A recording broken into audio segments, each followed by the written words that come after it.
덜 오른 것과 이미 많이 올라버린 것, 우리는 무엇을 선택해야 될까요?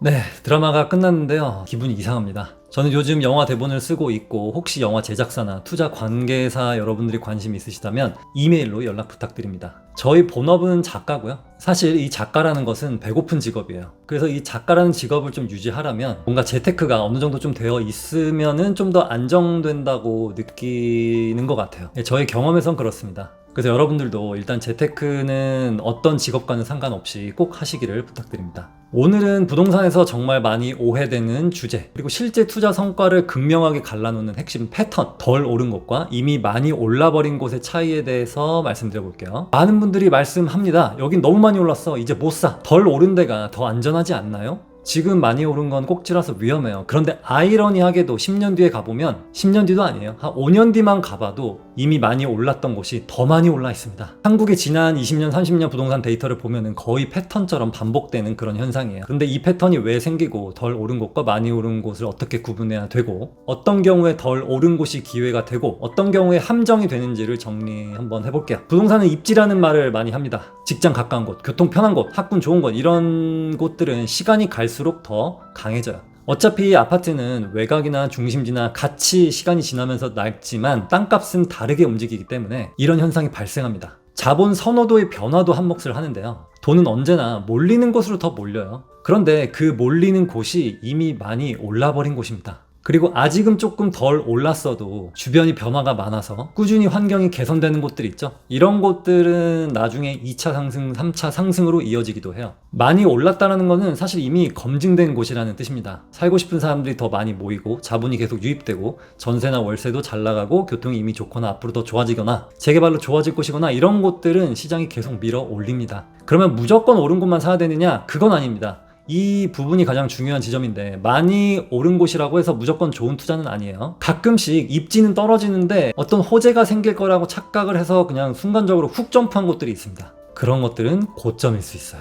잘못 선택하게 되면은 오히려 비싼 가격에 리스크를 떠안게 되겠죠. 그래서 기준이 필요합니다. 같은 지역에서 보면은 덜 오른 것이 기회가 되는 순간이 있는데 그 조건은 바로 비슷한 급지, 비슷한 연식, 비슷한 세대수입니다. 같은 상권에 같은 생활권, 같은 교통권인데 단지별로 시세 차이가 날 때 대장단지가 일단 먼저 치고 올라가고 나머지가 후행하는 상승 구조가 나타나거든요. 예를 한번 들어볼게요. 고덕 그라시움이 상승하고 나서 그 다음에는 그 옆에 있는 아르테온, 레미안 힐스테이트, 솔베뉴, 아이파크 이런 곳들이 시차를 두고 따라가고요. 그리고 또 그 주변에 있는 곳들이 뒤따라 움직이게 됩니다. 그래서 대장단지가 너무 많이 짧은 시간 내에 치고 올라갔다라고 한다면 그 주변도 꼭 같이 보셔야 돼요. 그런데 여기서 중요한 거는 고덕 그라심이 올랐다고 해서 고덕 전체가 다 같이 오르는 건 아닙니다. 고덕 내에서도 뭐 나홀로 아파트라든지 주상복합이라든지 이런 것들은 잘 못 따라가요. 이런 현상은 거의 모든 지역에서 동일하게 나타납니다. 그럼 덜 오른 곳 중에서 절대 사면 안 되는 곳은 어디냐? 일단 일자리가 없는 지역, 교통이 너무 불편한 지역, 나홀로 아파트, 인구가 빠르게 줄고 있는 지역, 이건 누구나 다 알죠. 마지막 중요한 거, 전세가율이 너무 높은 지역이나 해당 아파트, 전세가율이 80에서 90%까지 높게 나오는 단지의 특징은 매매 수요가 거의 없어서 가격이 안 오릅니다. 전세가율이 높다라는 건 매수하려는 사람이 없어서 거래가 안 되고 대부분 매수 대신에 전세로 거주한다는 뜻이에요.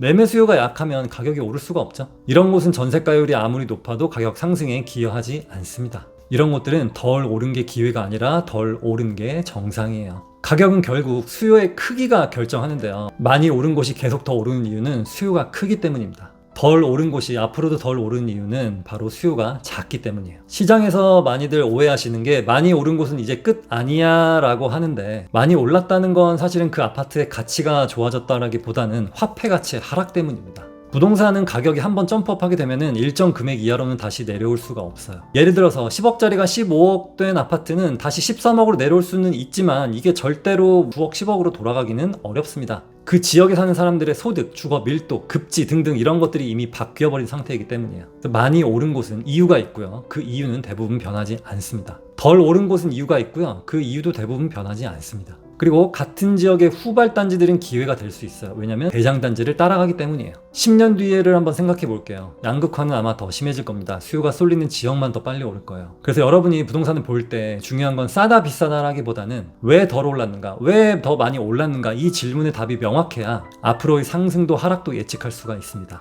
덜 오른 곳이라고 무조건 기회도 아니고 많이 오른 곳이라고 무조건 거품도 아니고요. 중요한 건 단기적 그리고 장기적 시세 추이 그리고 해당 지역 안에서의 상대적 가치 이거를 보시면 좋겠어요. 조금 어려운 내용이긴 한데 이런 어려운 내용을 반복하면서 고찰하는 시간이 있어야 여러분들의 인사이트가 좀 더 깊어지고 올라가게 됩니다. 잘 할 수 있고요. 오늘은 여기까지. 안녕. 빠이빠이.